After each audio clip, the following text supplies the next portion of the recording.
जी, दीपक जी।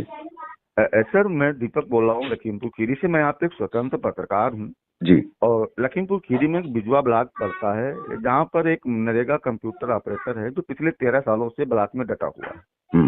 इसका 2 बार ट्रांसफर हुआ, लेकिन जनबल और धन बल के हिसाब से ये रुका रहा और इसने करीब 13 सालों में 20 करोड़ से ज्यादा रुपए का इसने घोटाला किया। अब उसमें है क्या सर, बड़े करीब जिले के 8-8 दर्जन अधिकारी जिनका पूर्व में ट्रांसफर हो रहा, उनकी भी संलिप्तता नजर आ रही थी। पिछले हफ्ते माननीय मुख्यमंत्री जी के यहाँ से एक जांच आई थी। उस जांच में हम पर सुलहनामा करने के लिए दबाव बनाया जा रहा था, हमें पैसे दिए जा रहे थे और एक कागज भी मेरे पास भेजा गया था जिसमें कहा गया था कि आप इस पर साइन कर दें और आपसे ये शिकायत भूल बस हो गई है। हमने कहा कतई भूल बस नहीं हुई, इसको मैंने जानबूझकर किया है और ये घोटाला आप लोगों ने किया, इसकी आपको सजा मिलनी चाहिए। मेरे पास तमाम वो साक्ष्य हैं, तमाम विजुअल हैं, तमाम वीडियो हैं जिनमें अधिकारियों से मेरी बातचीत है, शिकायत की बातचीत, तमाम रिकॉर्डिंग्स हैं, तमाम मेरे पास डॉक्यूमेंट्स हैं।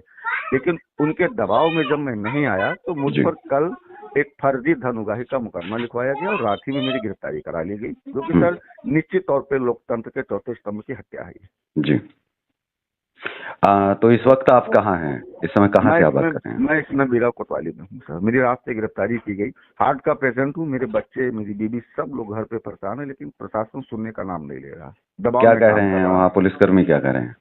नहीं, अब पुलिसकर्मी क्या, मुकदमा लिखा है तो कार्रवाई करेंगे। नहीं, मुकदमा लिखा है, मुकदमा की कोई ना कोई तो मुकदमा वजह क्या जमानती इनके धारा पास? में लिखा है, मुकदमा जमानती धारा में लिखा है जी। लेकिन सरकारी दबाव, भ्रष्ट सिस्टम के दबाव में मुझे जेल भेजने की तैयारी की जा रही है।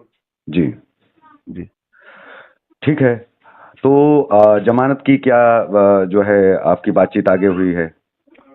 आगे की बातचीत के लिए खैर हमारे जो यहाँ हमारे परिवार का कोई है नहीं, क्योंकि मैं अकेला व्यक्ति हूँ, बीवी है, बच्चा है। मैंने लोगों से कहा कि वो मेरी मदद के लिए आगे आ रहे हैं, तमाम पत्रकार संगठन के लोग आ रहे हैं।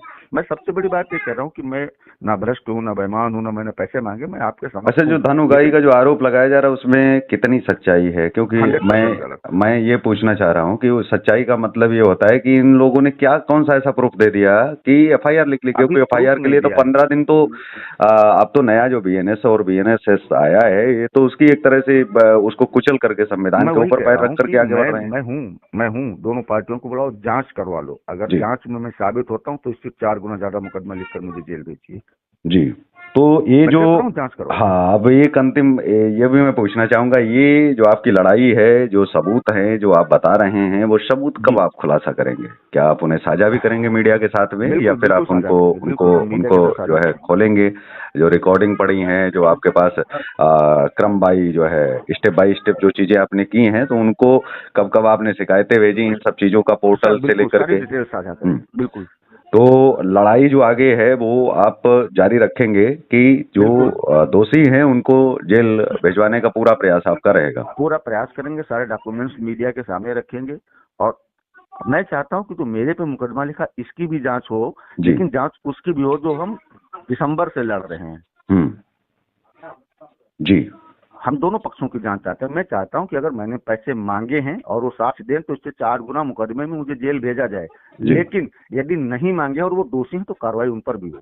ठीक है, नहीं हट रहा हूँ। जी जी, मैं चाहता हूं कि आप जमानत जिस समय भी आपकी हो उस समय आप मुझे संपर्क करें, अथवा उसके पहले अगर आप लाइव हमारे साथ में जुड़ पाए वहीं से थाने से, वहां पर मोबाइल फोन की अनुमति है आपको? हाँ, फिलहाल तो अभी फिलहाल को मतलब है वहां पर। हाँ। ठीक है, तो उसमें जो वहाँ पुलिस कर्मचारी हैं उनका व्यवहार वगैरह कैसा है आपके प्रति? नहीं, देखो, थाने का व्यवहार हमेशा से चाहे अपराधी हो या ना हो, उनके पास हमेशा नरम रहता है। तो वो सारी सब कुछ ठीक है, पुलिस ने हमसे अभद्रता नहीं की है, लेकिन क्योंकि मुकदमा लिखा है तो अरेस्टिंग, वो अरेस्ट वो तो उनको दिखाना पड़ेगा। वो उनकी जो है कहीं ना कहीं फिर एक प्रेशर में जो मुकदमा लिखा गया है तो आगे की कानूनी कार्यवाही तो करनी पड़ेगी। घटना होती है ना कि थाने में मारपीट, टॉर्चर, ऐसा कुछ नहीं हुआ है। बेहद व्यवहार कुशल रहा है, लेकिन चूंकि मुकदमा लिखा है तो अपराधी हूँ तो अपराधी हूँ।